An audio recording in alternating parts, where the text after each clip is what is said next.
오늘은 우리 2020년 특별 새벽 예배 세 번째 날이기도 하고 2020년 첫 번째 월요일이기도 합니다. 우리에게 아주 새 날이 되는 것이죠.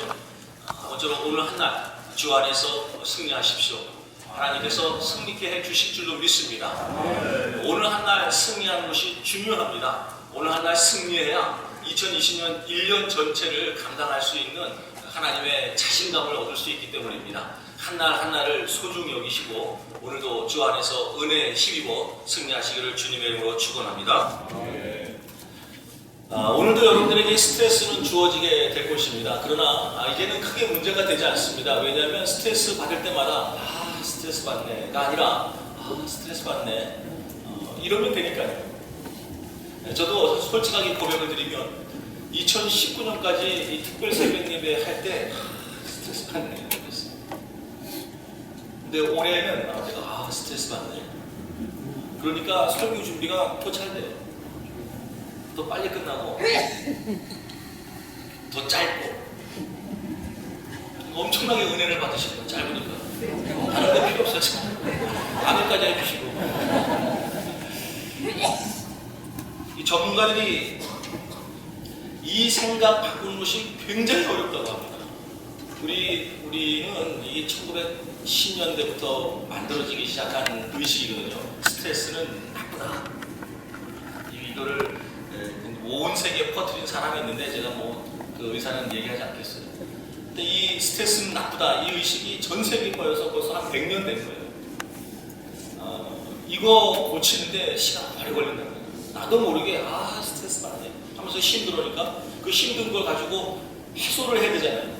해소하는데 나쁜 방향으로 해소하게 돼 있고 또 내가 나쁜 방향으로 해소를 해도 스스로가 위로를 해요. 이거 스트레스 푸는 거니까 어쩔 수 없지 이렇게 말이죠.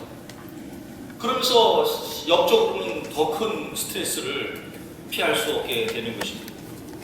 이 잘못된 인식 때문이에요.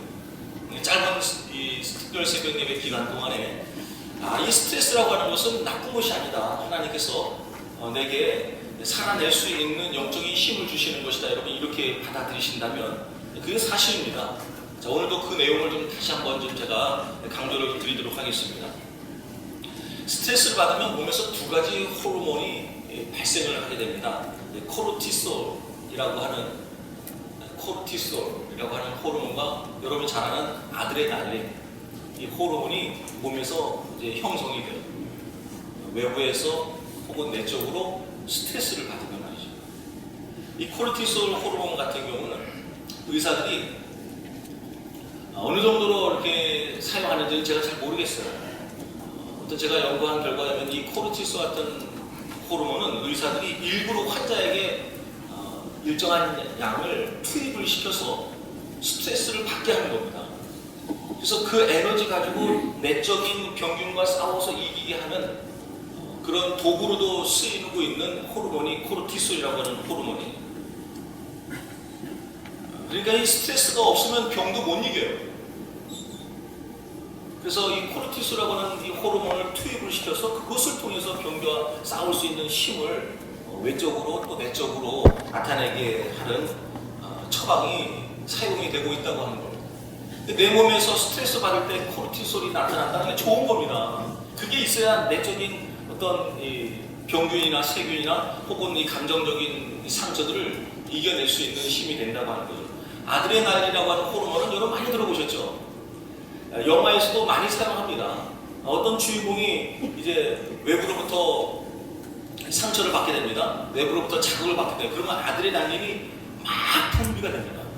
그리고 갖다가 이 영상으로 표현하기도 하고 혈관 내에 아드레날린이 분출하는 것을 보여주기도 하고 그 다음에 어떻게 되죠? 그 다음에 이 괴력과 같은 힘이 막 나타나죠. 그래서 모든 악당들은 다 물리치는 일종의 슈퍼맨 같은 헐크 같은 효과가 아드레날린을 통해서 나타나게 된다고 하는 것입니다. 스트레스 받으면 이 코르티솔과 아드레날린이 분비가 된다. 여러분 이제 조금 더 상식적으로 스트레스 받으면 내 몸에서 코르티솔과 아드레날린이 지금 분비가 되고 있구나. 이걸 통해서 내가 힘이 생기는 거다. 감당할 수 있는 에너지가 지금 축적이 되는 거다. 핸드폰 방전되면 충전시키는 것처럼 아, 내게 지금 영적인 에너지가 충전이 되고 있구나. 이거 영적으로뿐만 아니라 육적으로도 마찬가지예요. 충전이 된다 이렇게 생각하면 스트레스는 우리에게 약이 될 줄로 믿습니다. 또 놀라운 우리의 상식을 깨는 내용이 뭐냐면, 임산부가 스트레스를 받으면 좋을까요, 나쁜가요? 임산부가 스트레스 받으면 좋습니까, 나쁩니까? 이건 뭐 무조건 나쁘다고 생각하잖아요. 그래서 임산부는 무조건 안정을 취해야 된다. 그래서 맨날 그냥 모차르트 음악만 듣고 있는 거예요. 모차르트 뭐 누군지도 모르는데 계속 모차르트 음악만 듣고 막 졸고 꾹꾹 졸고, 그러니까 애도 졸고 뭐 다 졸는 거예요, 주변에서. 근데 임산부가요, 스트레스를 받아야 한다. 임산부가 스트레스를 받으면 그 스트레스 받아서 나타나는, 조금 전에 말씀드린 그 두 가지 호르몬이 누구에게 가냐면 태아에게 가요. 태아의 뇌를 자극을 시켜가지고 이 태아의 뇌가 발달을 합니다. 그리고 그 두 호르몬이 아이에게 들어가면서 이 아이가 태아에 있을 때부터 외적으로 주어지는 환경에 대한 저항력이, 면역력이 굉장히 강해진다는 거예요. 그러니까 임산부가 계속 특세라고 스트레스 받는다고 특세 안 나고 이거 좋은 게 아니에요. 특세 때 임산부는 나오셔야 돼. 그럼 막 스트레스 받잖아. 아침에 일어나야 돼. 이게 애한테 안 그렇다니까요. 애한테 좋다니까요. 막 선교도 가고 봉사도 하고. 그래서 이 임산부 때 스트레스를 받으면 태아에게 오히려 좋다. 이게 우리 상식을 깨는 내용이잖아요. 이거 의사들이 하는 이야기입니다. 임상시험으로 다 된 결과예요. 시간이 없어서 제가 자세하게 말씀 못 드리는 것이죠. 또 놀라운 것이 뭐냐면, 이 스트레스를, 저는 이 부분에 오늘 이제 주목을 하려고 하는데, 스트레스를 받으면요, 이타적인 성향이 나타난다. 스트레스를 받아야 남을 위한 희생과 헌신이 훨씬 더 강하게 나타난다. 여러분, 길거리 가다가 누가 어려운 일을 당합니다. 그때 그걸 보면서 그 사람을 불쌍히 여기고, 왜 저 사람이 저런 어려움을 당해야 하는가? 왜 저런 환경이 놓일 수밖에 없는가? 왜 이렇게 문제가 많은가? 라고 하는 것 때문에 스트레스 받는 사람이 그 사람 도와줍니다. 이해가 되시죠? 그 지나가면서 어려움을 당하는데 그거 보고 아무런 마음에 반응이 없는 사람은 지금 스트레스를 안 받는 거예요. 어떤 어리석은 사람은 스트레스를 받으면 안 된다고 하는 생각에 그 어려운 사람을 그냥 일부러 피해갑니다. 그 사람은 도와줄 수가 없죠. 이기적인 사람입니다. 왜냐하면 이 스트레스를 통해서 나타나는 호르몬이 우리를 움직이게 하고 우리를 반응하게 하고 어려운 역경을 극복하게 하는 힘이 있기 때문에, 그건 나 자신뿐만 아니라 외부 타인에게도 그 현상이 나타나서 스트레스를 받는 사람이 타인을 도와주는 이타적인 사람이 되는 겁니다. 여러분, 영화를 보세요. 주인공이 언제 남을 돕습니까? 스트레스 받을 때입니다. 악당을 보면서 열받는다, 우리는 그렇게만 생각을 해요. 스트레스라고 하는 단어는 무조건 나쁜 거니까 그건 안 써요. 누구에게? 선한 사람에게, 주인공에게는 스트레스라는 단어를 안 써요. 근데 사실은 그게 스트레스예요. 악을 보면서, 나쁜 것을 보면서, 잘못된 것을 보면서 열받는 거, 화가 나는 거, 스트레스입니다. 그걸 통해서 문제를 해결해내죠. 이타적인 사람입니다. 여러분, 아무리 우리 공동체에서 마찬가지예요. 누군가가 어려움이 당했다라고 하는 소식을 딱 듣잖아요. 그럼 스트레스 받는 사람이 기도합니다. 그분이 왜 이렇게 힘들어해야 되나? 그분이 왜 이렇게 어려워야 되나? 하는 마음에 뭔가를 막 하게 돼 있어요. 내가 가서 직접 도와주든지, 기도를 하든지, 움직이게 되어 있지. 스트레스 안 받는 사람은요, 누가 아프던 말던, 그렇게 스트레스 교회 안에서 하나도 안 받고, 사모교회는 정말 스트레스가 없는 교회야. 막 이렇게 막 찬양하고, 집에 와가지고 자식 때문에 스트레스 받아가지고, 자식한테 그냥 돈 다 쓰는. 여러분 보세요. 누구에게 내가 돈을 쓰고, 누구에게 내가 에너지를 쏟고, 누구에게 내가 시간을 투자하고, 누구에게 내가 힘을 쏟는지 가보면 스트레스 대상. 나에게 스트레스가 주어지면 그 사람에게 내가 반응하게 돼 있어요. 굉장히 논리적이에요. 스트레스를 받는 사람이 이타적인 사람이 될 수 있어요. 스트레스를 안 받겠다고 하는 무슨 얘기예요? 나는 나만을 위해서 살겠다. 이기적으로 살겠다고 하는 섭법과 다름없으니 2020년 우리 모두는 스트레스를 피하면 안 됩니다. 스트레스를 환영해야 되고, 스트레스 속에서 내가 훨씬 더 중요한 사람이 되는 거예요. 다른 날 제가 또 말씀을 드리겠습니다만, 그래서 사명감이 클수록 스트레스 수치는 굉장히 높습니다. 이건 뭐 볼 것도 없어요. 왜냐하면 그래야 이타적인 성향이 강하게 드러나서 본인이 속해 있는 공동체의 다른 모든 사람을 위해서 희생하고 헌신하니까. 사명감이 높을수록 스트레스는 많을 수밖에 없는 거예요. 여러분 사목에 오시면서 스트레스가 있으십니까? 그분이 사명자예요. 그분은 일하셔야 돼요. 그걸 자꾸 막 새벽 내가 와서 죽이고 없애고 하나님 이거 제거해 주세요 그러면 안 돼요. 하나님은 안 들어주십니다. 그걸 해소할 수 있는 방법은 내가 사명자구나. 그래서 내가 스트레스. 여러분 이렇게 공동체에 보면요, 저거 왜 저러지 하고 하는 것이 보이는 분이 있어요. 보이면 스트레스 받죠. 그분이 사명자라니까요. 그거 가지고 열내고 그럴 거 없는 거잖아. 그 문제를 본인이 해결해 주시면 되는 겁니다. 나라도 마찬가지고 여러분의 가정도 마찬가지고 다 사회도 마찬가지예요. 이 스트레스는 좋은 겁니다. 자, 옆에 분들에게 이거 오래 걸려요. 자, 옆에 분들이 말해서 스트레스는 좋은 겁니다. 한번 이야기하세요. 스트레스는 좋은 겁니다. 자, 이제 오늘 함께 본문 말씀으로 들어오면 시편 119편 71편 고난당하는 것이 내게 유익이라. 이 고난을 어떻게 표현해야 되죠? 예, 스트레스 받는 것이 내게 유익이라. 그러면 스트레스를 받으면 유익한다는데 뭐가 유익하냐? 이로 말미암아 내가 주의 율례를 배우게 되었나이다. 스트레스 받는 것이 유익한 겁니다. 왜냐하면 스트레스를 받아야 하나님을 더 잘 믿습니다. 예수님을 더 잘 믿어요. 스트레스가 아니면 하나님 말씀에 더 가까이 갈 수가 없다는 거예요. 여러분 말씀에 갈급한 사람을 보세요. 문제가 있는 사람이죠. 문제가 있다는 건 뭐예요? 스트레스가 있는 겁니다. 그래서 그 스트레스 때문에 내가 문제를 해결해야지. 어떻게? 믿음이 있으니까 영적으로 기도하고 말씀 보고 또 헌신하고 선교하고 여러분 그러면서 스트레스를 잘못 알고 있으니까 해소하려고 하는 거예요. 그러면서 하나님을 더 가깝게 가게 되고 하나님을 더 깊이 알고 하나님을 사랑하고 충성하게 되는 겁니다. 고난당하는 것이 내게 유익이라. 스트레스 받는 것이 내게 유익한 겁니다. 그로 말미암아 내가 하나님과 더욱 가까워질 수 있기 때문에 그렇습니다. 자, 사울과 다윗을 한번 비교해 보겠습니다. 사울은 야곱의 12아들 중에서 베냐민 지파, 베냐민은 야곱의 막내 아들 요셉의 동생입니다. 요셉이 11번째, 그 동생이 하올림이 있습니다. 그 동생이 12번째 베냐민 지파. 예전에는 제가 하올림 걸리면 스트레스 받았어요. 근데 지금 하올림 걸리네. 스트레스 받네. 이 베냐민 지파가 야곱의 12번째 아들인데 야곱이 라헬을 무척 좋아했죠. 그래가지고 이 요셉과 베냐민을 무척 사랑했어요. 다른 앞에 있는 10명의 아들들보다. 근데 요셉을 잃어버렸죠. 죽은 줄 알았는데 그 뒤부터 야곱이 베냐민에게 요셉에게 부었던 사랑을 다 쏟습니다. 그 내용은 성경에 나오지 않지만 이거 볼 것도 없는 거예요. 요셉도 어떻게 보면은 고난을 당하게 된 원인을 분석해 보면 그 중에 하나가 너무 사랑을 과하게 많이 받았기 때문에. 그렇게 사랑을 많이 받으면요 보호가 되잖아요. 스트레스 받을 일이 없죠. 얘는 사명자가 못 됩니다. 그리고 성경을 보면요 사명자가 되려면 무조건 스트레스를 줘야 돼요. 하나님이 주십니다.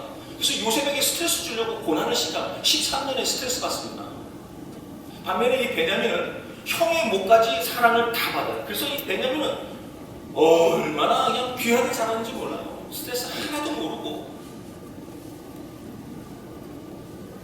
그러니 이제 성인이 되면서 자기 의지와는 상관없이 스트레스가 주어질 때, 즉 사명이 주어지고 힘든 일이 주어지고 문제가 주어졌을 때 그거를 해결할 수 있는 노하우를 몰라요. 그거를 해결할 수 있는 저항력이 전혀 없어요. 스트레스 때문에 미쳐버리는 겁니다. 자, 그 후손이 사울이에요. 자, 사울을 보세요. 다윗 때문에 스트레스 엄청 받습니다. 이 자체가 벌써 문제예요. 왜냐하면 사울은 민족을 책임지는 사명자입니다.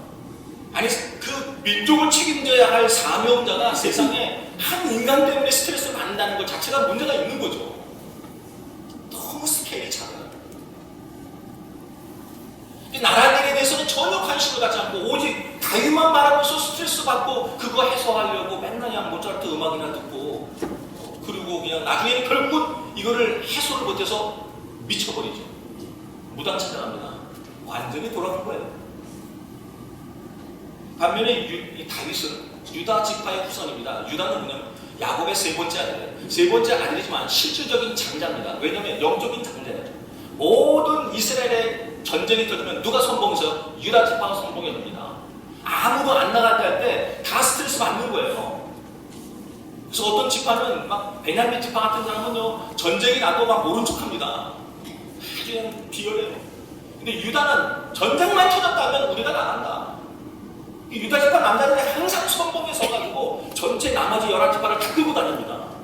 그러지 않았으면 이스라엘 백성들은 존재하기 어려웠어요. 영적인 장자입니다. 문제 생기면 제일 먼저 나와서 기도하는 지파가 유다 지파예요. 그 후손이 다윗입니다. 여러분 영적인 장자 문제가 생기면 맨 앞에 선다. 얼마나 스트레스가 많은 사람이에요. 그러나 그것 때문에 죽는 것이 아니라 그것 때문에 인물이 되고 그것 때문에 사명자가 되고 그것 때문에 하나님의 영적인 기업을 다 받아들여요. 이 유다 지파 중에서 다윗을 통해서 예수 그리스도가 이 땅에 오시는 놀라운 영광을 누리게 되는 거죠. 스트레스 때문입니다. 자, 다윗을 보시면요. 골리앗을 만나죠. 이게 가장 하이라이트 중에 하나이죠. 골리앗 앞에서 이스라엘 사울 왕과 장군들은요 꼼짝 못하고 있습니다. 제가 추측하건대 사울 왕은 골리앗이 막 하나님을 살아계신 하나님만 욕하고 그럴 때 사울 왕은 이렇게 반응을 했을 거예요. 장군들이 왕이요 이거 가만히 있어서 되겠습니까? 막 열내고 막 스트레스 받고 막 그럴 때 사울 왕은 이랬을 거예요. 침착하세요. 그렇게 열냈다고 되는 게 아닙니다. 우리 다 같이 침착하십시오. 침착해야 됩니다. 스트레스 받으면 아무것도 안 되니까 일단 침착하시고 흥분을 가라앉히십시오. 여러분 그게 사울이었습니다. 그래서 골리앗을 하면서 사울 의지를 완전히 다 꺾어버리는 거예요. 그때 17살 된 소년 다윗이 전쟁터에 왔다가 듣습니다. 골리앗이 만군의 하나님 여호와의 이름을 망령되이 읽고 이스라엘을 업신여기는 소리를 듣고 그냥 뚜껑이 열려버려요. 이 전문 용어죠. 스트레스 받는다. 스트레스를 확 받습니다. 그러니까 물불을 안 가는 이 스트레스가 받으니까 이 두 가지 호르몬이 확 올라오면서 내가 저놈을 가만히 못 놔둔다. 그래서 뭐 갑옷을 입느니 뭐 창을 드니 뭐니 이거 다 때려쳐버린 거예요. 지금 내가 열받았거든요. 지금 나 말리지 마라. 그래서 뛰어나가가지고 물매로 골리앗을 때려잡습니다. 여러분 스트레스를 죽이면 안 됩니다. 일 못합니다. 스트레스를 사용하셔야 됩니다. 스트레스가 없으면 맨날 칭찬만 하셔야 돼요. 맨날 뒤에서 꿍시렁꿍시렁만 하고 앞에 선장에 나가라면 나가지도 못하고 벌벌벌 떨고 이게 영적으로나 우리의 육적인 삶으로나 똑같아요. 문제가 생겼다면 어떡하나 이러고 기도도 안 하고 예배도 안 드리고 그냥 문제 앞에서 그냥 철버덕 주저앉는 거예요. 문제가 생기면 특세 나와가지고 하나님께 나와서 예배드리고 찬양하면서 이걸 풀어내야 되는데 얽히고 설키고 기도해줘야 얽히고 설키고 매듭을 풀어내야 되는데 그럴 에너지를 스스로가 침착하자 해서 다 죽여버립니다. 사울왕은 굉장히 이기적입니다. 왜냐하면 자기 왕권 지키는 것에만 온통 관심을 쏟았어요.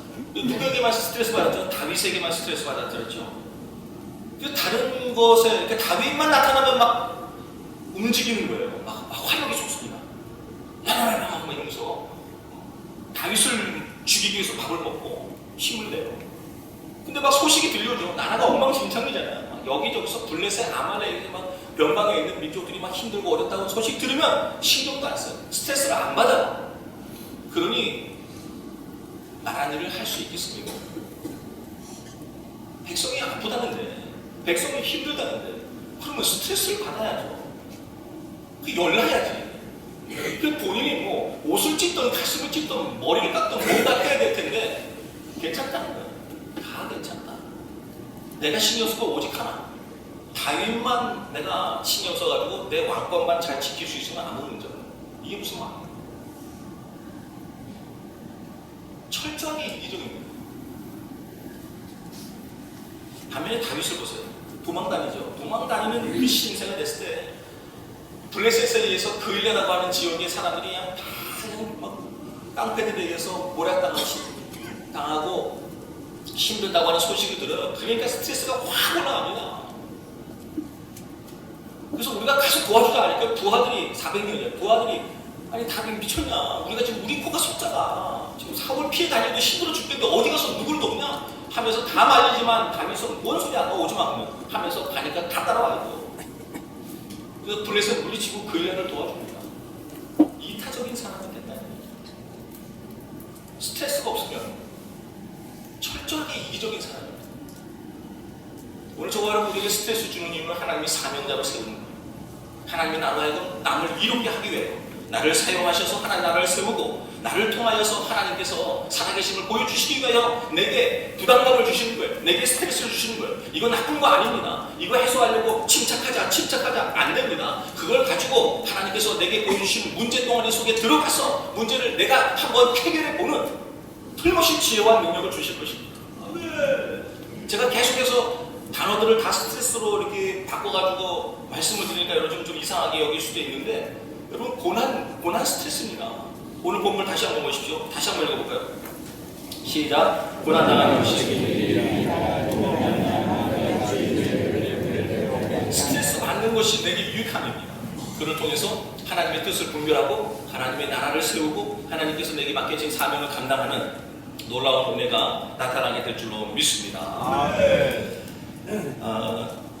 티테디오스라고 하는 이 로마 시대의 헬라어인데 초창기 때 1세기, 2세기 때 아주 유행했던 언어예요. 무슨 뜻인가 하면 티테디오스 무슨 뜻인가 하면 결코 염려하지 않는 사람 이런 뜻입니다. 별명이죠. 사람 이름이 아니라 별명입니다. 이런 일화가 있습니다. 로마 고위 간부집에 일하는 하녀가 있었는데 이 하녀가 로마인인데 예수님을 믿었어요. 참 성실하고 아름답고 흠잡을 데 없는 그런 아주 귀한 여자 청년이었습니다. 전염병이 돌죠. 주인이 전염병에 걸려가지고 이제 자기 방에서 꼼짝없이 이제 죽는 날만 기다립니다. 누군가가 보살펴야 되는데 누가 보살피겠어요? 가족도 다 못 들어갑니다. 왜냐면 전염병이니까 들어갔다면 다 걸려버리니까 겁나가지고 누군가가 도와서 간호를 해야 되는데 아무도 못하는 거예요. 아내도 못하고 자식도 못하는 거예요. 병 걸릴까봐. 근데 이때 이 소녀가 들어가요. 계속해서 지극정성으로 간호를 합니다. 사람들이 묻습니다. 너무 무섭지도 않냐? 그때 이 소녀가 뭐라 하냐? 나는 무섭지 않다. 내가 믿는 예수 그리스도께서는 죽은 사람도 살리시는 분이라고 나는 배웠다. 나는 그분을 믿는다. 내가 이렇게 이 주인을 위해서 내가 정성껏 간호하면 내가 병이 걸릴 수도 있겠으나 이 병은 주님께서 나를 고쳐주실 것이다. 이렇게 믿고 간호를 해가지고 결국은 병이 나요. 그런데 이 소녀가 이제 전염병이 걸린 거죠. 사람 인심 참 못됐습니다. 병이 걸리니까 이 소녀가 병이 걸리니까 그 가족들이 다 빨리 내쫓아요. 결국은 내쫓아요. 종이니까. 그때 이제 같이 일하던 다른 하녀들이 얼마나 가슴이 아프고 찢어졌어요. 이 아이 때문에 살아나고서 어떻게 이 아이가 병이 걸다가 내쫓나 하면서 마지막 떠나갈 때 환송을 해주면서 응원을 해줄 때 다른 하녀들이 그 여자 청년을 향해서 이렇게 말합니다. 티테디오스 꼭 다시 돌아오라. 이때 티테디오스는 무슨 뜻이에요? 결코 염려하지 않는 소녀요. 평상시 이 소녀의 별명이었어요. 티테디오스. 염려하지 않는 사람. 왜냐면 예수 그리스도를 믿으니까. 그럼 이 아이는 스트레스가 없냐? 그렇지 않다니까요. 아무도 못 들어가는데 혼자 들어가서 전염병과 싸울 줄 아는 강인함을 가지고 있는데 스트레스가 왜 없어요? 사명자가 스트레스 있는 것이라니까요. 근데 그 스트레스를 활용할 줄 아는 거죠. 내게 위험이 닥치면 그것도 감당할 수 있는 믿음이 있어요. 주님이 도와주신다. 그래서 모든 사람들이 전혀 근심 걱정하지 않는 그리스도인 하면서 티테디오스라고 부르고 마지막 환송을 해줬다고 하는 이야기입니다. 오늘 저와 여러분 우리의 별명이 티테디오스가 되어집니다. 2020년 걱정하고 근심되고 문제 덩어리 많죠. 벌써부터 생겼죠. 지난해 거 묻어서 2월 돼서 왔지 않았습니까? 여러분 그거 가지고 그냥 가면 안 됩니다. 스트레스 있을 거예요. 이것 때문에 죽겠다, 못 살겠다, 힘들다, 어떡하나 그게 아니라 그것 때문에 기도하고 그것 때문에 예배하고 그것 때문에 주님을 향하여서 예수 그리스도께서는 죽은 자도 살리시고 계시다. 이 문제 해결 못하겠다 하면서 믿음으로 반응하는 겁니다. 그 힘이 하나님께서 우리 안에 호르몬으로 주셨어요. 그게 뭐예요? 스트레스를 통해서 나타나는 두 개의 호르몬. 이건 하나님이 만들어 놓으신 작품이에요. 이 작품을 오늘 하나도 2020년 한 해 동안 멋지게 잘 사용해서 승리하시기를 주님의 이름으로 축원합니다. 기도하시겠습니다.